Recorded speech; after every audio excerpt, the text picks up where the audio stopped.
बिस्मिल्लाहिर्रहमानिर्रहीम, अस्सलाम वालेकुम। बात तो हमने कुछ और करनी थी, लेकिन चूंकि इस वीडियो में गद्दारों का भी जिक्र है तो उन लोगों का जिक्र भी सुन लीजिए कि जो अपने इदारे से ही गद्दारी करते रहे, जो ये लिख कर देते रहे कि इस इदारे के सुप्रीम कोर्ट के फैसलों पर अमल दरामद की ज़रूरत नहीं है। काजी फाइज़ साहब के बारे में हबीब अकरम साहब का जुमला सुनिए। काजी फाइज़ साहब वो जज थे जिनकी दयानत की गवाही इनकी बेगम के अलावा शायद ही कोई दे सके। है ना कमाल की बात। और इस पर अब यही कहा जा सकता है, कोई शक इस पर तारिक मतीन सीनियर सहाफ़ी हैं, उन्होंने भी यही जुमला कहा। तो ख़बर तो हमने और थी जिससे शुरू करना था, और वो ये है कि गद्दारों के साथ तहरीक इंसाफ ने क्या करना था। अवाम ही शुरू हो गए हैं। अब बाजौड़ से ताज़ा तरीन सूरत हाल मुबारक ज़ेब की खूब क्लास ली गई है, और वीडियो भी देखिए क्या हुआ है वहाँ पर। ये देखिए आप। अब ये क्रिकेट मैच था जी, और मकामी वहाँ पर क्रिकेट मैच था बाजौड़ में। वहाँ पता लग गया मुबारक ज़ेब जो पोस्टर लगाते रहे इमरान खान के, वोट मांगते रहे इमरान खान के नाम पर, और फिर 26वीं तरमीम को वोट दे दिया वहाँ असम्बली में बैठकर। तो उसके बाद आप ये देखें कि अब अवाम में जाने के काबिल नहीं रहे।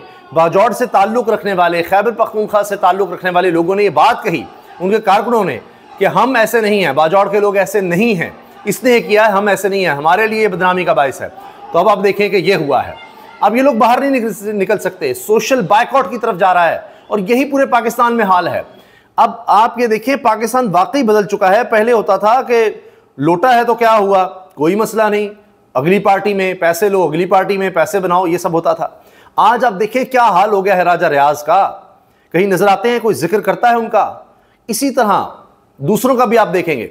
जहांगीर तरीन साहब वो सियासत ही छोड़ गए। बाकी आप देख लें लोगों का क्या हाल है। परवेज खटक साहब का, ये तो बड़े नाम है ना, उन्होंने तो पार्टी उस तरह छोड़ी और फिर अलग पार्टी बनाई।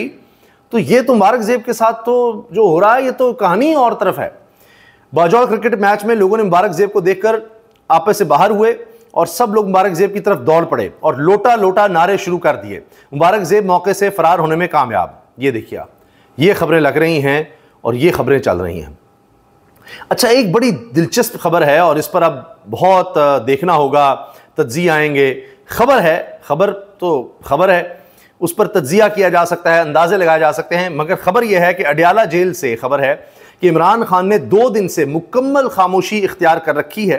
कमरे अदालत में साफियों से भी 2 दिन से कोई बात नहीं की। रोस्ट्रम पर जाकर अदालत से भी कोई शिकायत नहीं कर रहे। वो जो शिकायत कोई करते थे, कोई एग्रेशन शो करते थे, कोई बात करते थे, साफियों से सवाल जवाब का सिलसिला होता था, वो नहीं है। और ये अगर हम देखें कि मीडिया से दूर होना, ये तब से है जब इस्लामाबाद में एहतजाज हुआ था, फिर अली बिन गंडापुर साहब एक दफ़ा फिर लापता हुए थे, फिर वो सामने आए थे। और उस वक्त अगर आप देखें, उस वक्त की वीडियोज़ आप ज़रूर निकाल के देखें, तो बहुत से लोगों ने कहा जी अली बिन गंडापुर गद्दार है, फलां है, किधर गया, ये हुआ वो हुआ। तो मैंने उसी वक्त अर्ज़ किया था कि चीज़ें तब सामने आएंगी जब इमरान खान साहब बात करेंगे। फिर ये कि इमरान खान से मिलने नहीं दिया जा रहा, तो गंडापुर क्यों बहुत ज़्यादा परेशान नहीं थे। तो कुछ ना कुछ चीज़ें तो हुई हैं। उसके बाद आप ये देखें कि इमरान खान साहब की अहलिया की रिहाई होना। डील एक और चीज़ है कि जी आप कहते हैं अच्छा ये करते हैं, हम बदले में ये करेंगे वो करेंगे। बाज़ दफ़ा ये होता है कि चीज़ें बदल रही हैं, चीफ जस्टिस कोई और आ गया है, और जो सोचा जा रहा था हुकूमत की तरफ से वैसा नहीं है, और उस तरफ चीज़ें जा रही हैं। तो अगर खुद से हो रहा है सब, तो क्या ज़रूरत है उसमें बिगाड़ पैदा करने की। अगर नज़र आ रहा है कि अब चीज़ें सही समत की तरफ जा रही हैं, अदलिया आज़ादी की तरफ जा रही है, और जो नए चीफ जस्टिस आए हैं वो चीज़ों को देख रहे हैं, तो चलने दें, देखते हैं कि क्या होता है। कोई बयानबाजी करके या कुछ इस तरह से करके, तो एक तो ये वजह हो सकती है कि चीज़ों को क्यों फिर हमने मुश्किल बनाना है।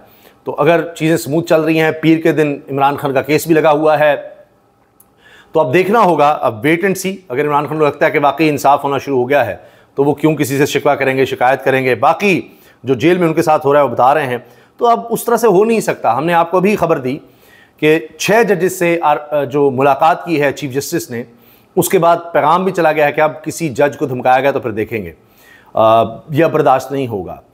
तो अब तो चीज़ें और तरफ जा रही हैं, तो अब मुदाखलत नहीं, तो जो केस हैं अब वो अपनी मौत आप मरेंगे, तो फिर कुछ कहने की ज़रूरत नहीं है।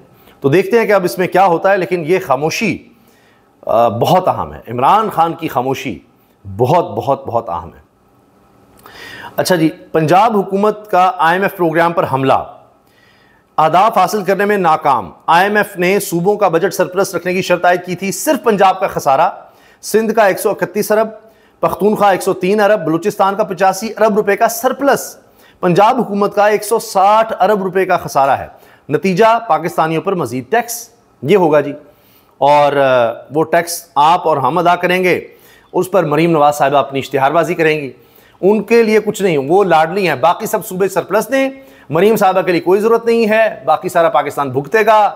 और अभी तो खैबर पख्तूनख्वा की गवर्नमेंट ने यह भी कहा है कि हम PIA के ख़रीदने के प्रोसेस में शामिल होना चाहते हैं। तो इदारा तो तबाह हो गया है, चलें हम भी बीच में आते हैं, शायद उसको बचाने की कोशिश करें या ख़रीद करने की कोशिश करें।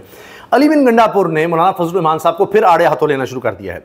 मौलाना फजलुर रहमान हमेशा अपनी बात से मुकर जाते हैं। आईनी तरमीम पर पहले कहा वोट नहीं देंगे, फिर रेट बढ़ाया। फजलुर रहमान को चाहिए इस उम्र में लालच छोड़ दें। वज़ीर आला अली बिन गंडापुर बरस पड़े। इसके अलावा उन्होंने ये भी कहा है कि कौल व फ़िल में तज़ाद तो ख़त्म करें ना फजलुर रहमान साहब। ये देखिए, कहते हैं कि कौल व फ़िल में फजलुर रहमान साहब के तज़ाद है, जिसको फजलुर रहमान साहब को ख़त्म करना चाहिए, बात तो फिर आगे बढ़ेगी। और इस में उन्होंने कहा कि ये खैबर पख्तूनख्वा में ARY न्यूज़ के हवाले से ख़बर आई है कि अटक जेल से रिहा होने वाले सरकारी मुलाज़िमीन का इस्तकबाल किया। उसकी वीडियो भी मेरे पास है, वो मैं आपको दिखाता हूँ। इस मौके पर उन्होंने मीडिया से गुफ्तगू में JUI सरबराह पर तनकीद की। अब देखिए, ख़ास उन्होंने फजलुर रहमान साहब पर तनकीद की है। मौलाना फजलुर रहमान को चाहिए कि वो अपने कौल व फ़िल में तज़ाद पैदा ना करें। अगर आज दोबारा इलेक्शन हो तो JUI एक सीट भी नहीं जीत सकती। पुरअमन एहतजाज के लिए जाने वाले हमारे बहुत से कारकुनों को गिरफ्तार किया गया। हमारे 90% सरकारी लोग अदालतों के जरिए रिहा हो चुके, कुछ लोग बाकी रह गए, वो भी जल्द रिहा हो जाएंगे। तहरीके इंसाफ के खिलाफ गैर कानूनी मुकदमों का सिलसिला जारी। हुकूमत जाली पर्चे करके लोगों को तंग कर रही है, लेकिन अपनी इस हरकत से इसने खुद को ही एक्सपोज कर दिया। अली बिन गंडापुर ने वाज़ेह तौर पर कहा कि इस बार हम जाएंगे तो फिर हुकूमत का तख्ता उलट कर ही वापस आएंगे। माजी में सख्त सियासी हरीफ रहे हैं और कुछ करीब आए थे, लेकिन अब इन्होंने तो फिर बयानात देने शुरू कर दिए हैं गंडापुर साहब ने। ये वीडियो देखिए, ये देखिए, ये अली बिन गंडापुर इस्तकबाल कर रहे हैं कारकुनों का, सॉरी जो सरकारी मुलाजमीन थे अपने कारकुनों के हमरा, तहरीके इंसाफ के कारकुनों के हमरा उनका इस्तकबाल कर रहे हैं, जो सरकारी मुलाजमीन हैं जिनको गिरफ़्तार किया गया था। और इनको प्रमोशन भी दी गई है, छुट्टियां भी दी गई हैं। अच्छा जी, आखिर में ये एक बड़ी अजीबोगरीब खबर है। PTI रहनुमा आतिफ खान को एंटी करप्शन KP की तरफ से तलबी का नोटिस जारी हो गया है और उसके बाद इनका ऑडियो पैगाम भी आया है। और हंगामी ऑडियो पैगाम है, खैबर पख्तूनख्वा हुकूमत की जानिब से इमरान खान के करीबी साथी और साबिक वजीर आतिफ खान को एंटी करप्शन का नोटिस जारी। आतिफ खान का हंगामी ऑडियो पैगाम, वो मैं आपको सुना देता हूँ। कहते हैं जी, पहले भी इस तरह के केस मेरे ऊपर हुए हैं, सबको पता है मेरे खिलाफ साजिश हो रही है, ये पार्टी के खिलाफ साजिश है, पार्टी को तोड़ने की साजिश है, सबको पता है इसके पीछे कौन है, मुझे चुप कराने के लिए किया जा रहा है, मैं पार्टी के लिए बोलता रहूँगा, और ये सब कुछ वो बोल रहे हैं, चल रहा है।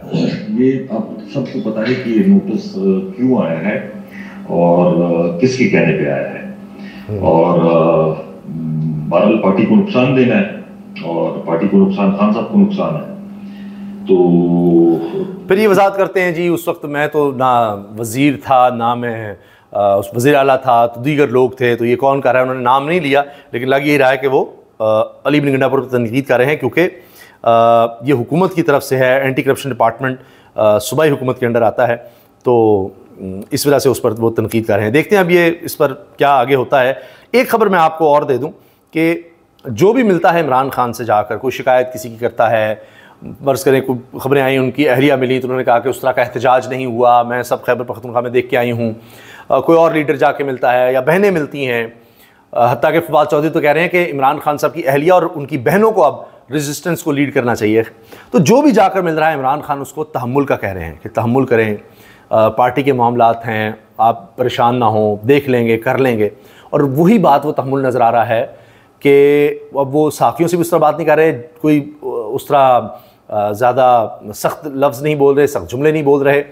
एक बात और कि ख़ुद हुकूमत की तरफ से, चाहे राना सनाउल्लाह हों, दीगर लोग हों, वो कह रहे हैं कि बुशरा बीबी की रिहाई किसी डील के तहत नहीं हुई, क्योंकि बुशरा बीबी जितना अरसा जेल में थी बदनामी हुकूमत की हो रही थी। जिस तरह का केस इन्होंने बनाया, वो तोशा खाना का था, वो इद्दत का केस था, दीगर केसेस, वो सब हुकूमत की बदनामी के बायस बने। और आज आप देखिए उन केसेस का कोई हवाला नहीं देता, क्योंकि तोशा खाना का तो ये देखिए कि जो कुछ ये ले उड़े हैं जरदारी ख़ानदान, शरीफ ख़ानदान, उसका तो कहीं जिक्र ही नहीं मिलता। तो केस जिस तरह से बनाए हुए थे वो भी बदनामी का बायस बन रहे थे। फिर इंटरनेशनल प्रेशर ना भूलिएगा, इंटरनेशनल प्रेशर, दोस्त ममालिक का प्रेशर, अक़वाम मुत्तहिदा, अमरीका, बरतानिया, यूरोप तमाम का प्रेशर, ह्यूमन राइट्स ऑर्गेनाइजेशंस का प्रेशर, फिर यूरोप से GSP+ का मामला है, अक़वाम मुत्तहिदा का है, ये सब चीज़ें, फिर उसके असरात आने आपकी इकॉनमी पर, गवर्नमेंट पर। जहाँ भी जाएंगे हर कोई कहेगा जी इन्वेस्टमेंट फ़लाँ फ़लाँ, वो लोग और भाग रहे हैं और कंपनीज यहाँ से जा रही हैं, शहबाज शरीफ जाते हैं तो और डर जाते हैं। और पहली बात वो करते हैं इस्तेहकाम लेकर आएँ। आप आम आदमी से भी जाकर मिलेंगे बैरून मुल्क तो वो इमरान खान क्या ही पूछेगा। तो लिहाजा ये जो अदम इस्तेहकाम है ये बैलेंस हो ही नहीं सकता, बेहतर नहीं हो सकता, क्योंकि इन्होंने तो सोचा था कि इमरान खान को बंदर रखेंगे और जनाब बड़ा इस्तेहकाम होगा, माशी इस्तेहकाम भी होगा, सियासी इस्तेहकाम भी होगा, हम फिर मज़े करेंगे, मौजे करेंगे, हमें कोई कुछ कहने वाला नहीं होगा। लेकिन सबको पता है कि अवामी रिएक्शन आया। सिर्फ ये नहीं होता कि आप सड़कों पर आ रहे हैं, एहतजाज करें, वो अपनी जगह है। इंटरनेशनल प्रेशर देखें, लोगों का सोशल मीडिया पर जो लोग बात कर रहे हैं, इसकी भी रिपोर्ट्स होती हैं कि लोगों में नफरत बढ़ती चली जा रही है। कभी ना कभी आपको अवाम का सामना करना पड़ेगा, जिस तरह आपने मुबारक ज़ेब को देखा है। जब अवाम में आए तो फिर क्या हाल हुआ है। इजाज़त दीजिए, अल्लाह हाफ़िज़।